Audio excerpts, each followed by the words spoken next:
Dhubri BJP ভৱনত সাংসদগৰাকীক আদৰণি জনাই বিজেপিৰ কাৰ্যকৰ্তাসকলে। ধুবুৰী ঐতিহাসিক কলিবাৰী আৰু হৰিসভা মন্দিৰত ধুবুৰীৰ বেংগলী সমাজৰ সৈতে মিলিত হ'ব সাংসদগৰাকী। সাংবাদিকৰ সৈতে হোৱা এক সাক্ষাৎকাৰত সাংসদ কাৰ্তিকলে আগন্তুক পশ্চিমবংগৰ নিৰ্বাচন আৰু পশ্চিমবংগত বাংলাদেশৰ ইছলামিক অপশক্তিৰ সন্দৰ্ভত গুৰুত্বপূৰ্ণ মন্তব্য আগবঢ়াই এইদৰে কয়। ধুবুৰীৰ পৰা তাপস চৰকাৰ ৰিপৰ্ট, অৰুণোদয় অসম। ধুবুৰী আগমনের উদ্দেশ্য। নমস্কার।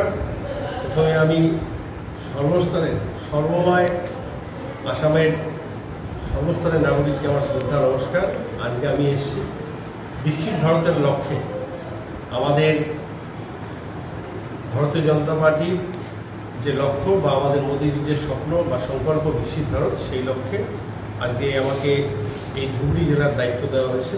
এখানে আমি এসে আমাদের যে সমস্ত কার্যকর্তা রয়েছে বা আমাদের যে বাঙালি সমাজ রয়েছে তাদের সবার সাথে দেখা করে তারা কেমন আছে এবং তাদের সাথে আসন্ন যে দুর্গাপূজা, সেই দুর্গাপূজা উপলক্ষে আমাদের বাঙালির একটা আবেগ এবং আমাদের সবচেয়ে বড় উৎসব শারদ উৎসব, সেই লক্ষ্যে সবার সাথে আমরা দেখা করব, সম্পর্ক অভিযান করব এবং আমাদের যারা কার্যকর্তা রয়েছে সেই কার্যকর্তাদের সাথে আমাদের নিজেদের মধ্যে আলোচনা থেকে শুরু করে এবং আগামী দিনে আপনারা সবাই জানেন যে আমাদের দুটো স্টেট রয়েছে পাশাপাশি, আমরা আসাম বেঙ্গল, আমাদের ইলেকশনও চলে আসছে, সেই দিক থেকে আমরা সব দিক থেকেই আমরা আমাদের সমস্ত আলোচনা করব।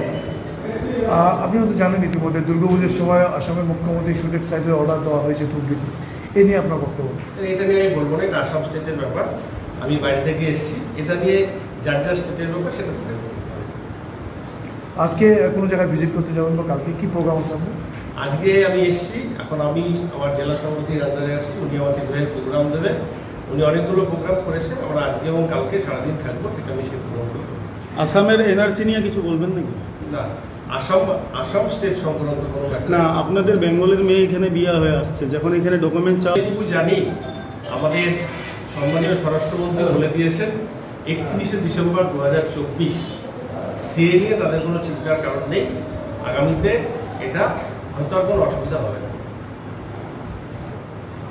বেঙ্গলের পরিবেশ পরিস্থিতি আপনারা সবাই দেখছেন, পার্শ্ববর্তী আপনাদের রাজ্য শুধু তাই নয়, বেঙ্গলে একটা অচলাবস্থার মধ্যে চলছে। সেই জায়গায় দাঁড়িয়ে আজকে সাধারণ মানুষ চাচ্ছে সেই অচলাবস্থা থেকে মুক্তি পেতে।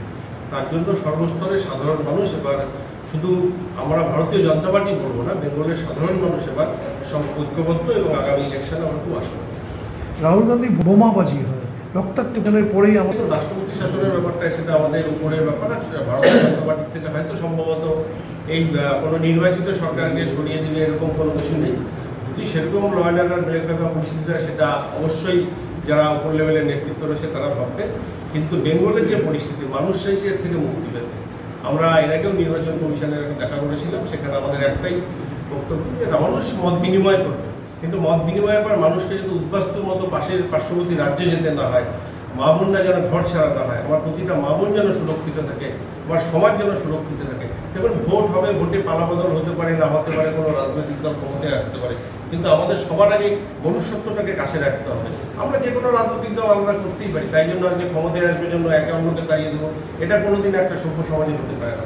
আমার সর্বস্তরের যারা রাজনৈতিক দলের কর্মীরা নেতারা আছে, ভোটের মতো হোক এবং সারা বছর মানুষের উন্নয়নের কাজ হোক এবং উন্নয়ন নিয়ে যেন কোনো রাজনীতি না হয়, সেটাই সমস্ত রাজনৈতিক দলের নেতাদের লক্ষ্য থাকা উচিত।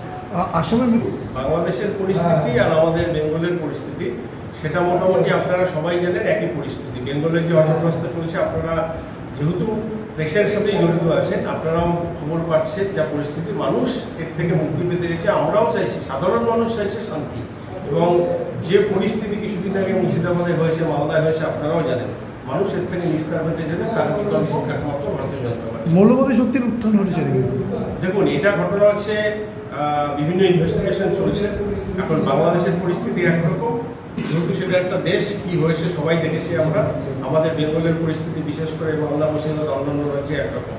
তো সেই সক্রিয়কে প্রতিহত করার জন্য আমরা বিশেষ করে ভারতীয় জনতা পার্টি এবং আমাদের যারা নেতৃত্ব রয়েছে সবাই আমরা বদ্ধ করি। আগামী দিন আমরা এর জবাব দেব। আসামে বাঙালিরা সুরক্ষিত বলতে আসামে সুরক্ষিত আসবে তো হয়তো আমিও এসে ঠিকঠাক কৌশল, কারণ মমতা ব্যানার্জি বারবার বলে আসামে মানুষ সুরক্ষিত, সেটা সবাই জানে। বেঙ্গলে আমরা অসুরক্ষিত, সেটাও সবাই জানে।